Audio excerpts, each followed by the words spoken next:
আচ্ছা জোরে বলবি তো? চল পাহাড় ঘুরতে যাবো ভাই জানি জীবনে হবে না জীবন। হ্যালো বন্ধুরা, কেমন আছো তোমরা সবাই? আশা করি তোমরা সবাই খুব ভালো আছো। অ্যাম্বিভার্ট বাঙালির আরও একটি নতুন ব্লগে তোমাদের সবাইকে স্বাগত। শনিবার মানে আমার কাছে এখন হয়ে গেছে পাটুলি ডে। প্রায় প্রত্যেকটা শনিবার আমি পাটুলিতে যাচ্ছি, হয় সেটা একা নয়তো কারোর সাথে। রবিবার আমার অনেকগুলো ব্যাচ থাকে, তো একটা হেক্টিক ডে যায়, সেজন্য আমি শনিবারটা একটু ফ্রি মেজাজে একটু আনন্দ করে কাটাতে চাই। যদিও সকালে টিউশন থাকে, সকালে টিউশনের পর যখন আমি এসে ঘুমাই মাথাটা কেমন হ্যাং হয়ে যায়। তো বিকেলবেলা একটু বেরোলে বেশ ভালোই লাগে। আর সপ্তাহে তো এই একটা দিনের একটা বিকেলই আমি পাই একটু ঘোরার জন্য। তো এই সপ্তাহে আমি গেছিলাম পূজাদির সাথে পাটুলিতে। তার আগের সপ্তাহে আমি যেমন একা গেছিলাম। একা গেলেও সেরকম কিছু খারাপ কিন্তু আমার ফিল হয়নি, কারণ এই জায়গাটাতে আমার এত মেমোরিজ আছে। 2019-20 সাল থেকে আমি এখানে আসছি এবং মাঝে মাঝেই আমি এখানে আসি। কত বন্ধুবান্ধবের সাথে এখানে এসেছি। হয়তো তাদের অনেকের সাথে এখন যোগাযোগ নেই, হয়তো অনেকে খুব দূরে চলে গেছে বা কন্ট্যাক্ট কিছু করে হতে পারছে না।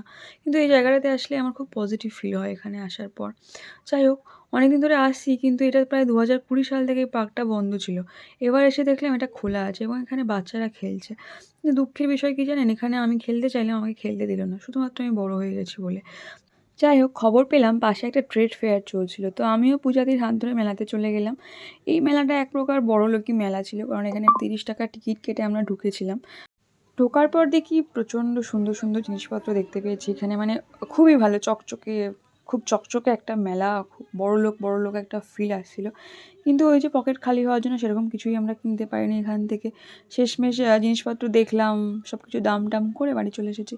এই যে জুতোগুলো আপনারা দেখছেন, এই ব্যাম্বু গ্লাস, ব্যাম্বু প্লেটগুলো সব থেকে আমার পছন্দ ছিল। পূজাদিকে বললাম একটা নিতে, কিন্তু নিতে চাইলো না। মানে এখানে কি নেই, কি আপনি পাবেন না। অনেকগুলো হল ছিল তো, প্রায় 7-8টা হল ছিল। প্রত্যেকটা হল আমরা ঘুরে দেখতে পারিনি, তবে মোটামুটি দেখেছি। এই চকলেটগুলো নাকি দুবাইয়ের চকলেট। পূজাদি ওর বন্ধুর জন্য বেশ কিছুটা চকলেট কিনেছে। একমাত্র এই জিনিসটাই আমরা মেলা থেকে কিনেছি। মেলার মধ্যে আইসক্রিমের এত দাম ছিল, বলে নাকি 100 টাকা। বলুন তো খাওয়া যায় ওই আইসক্রিম?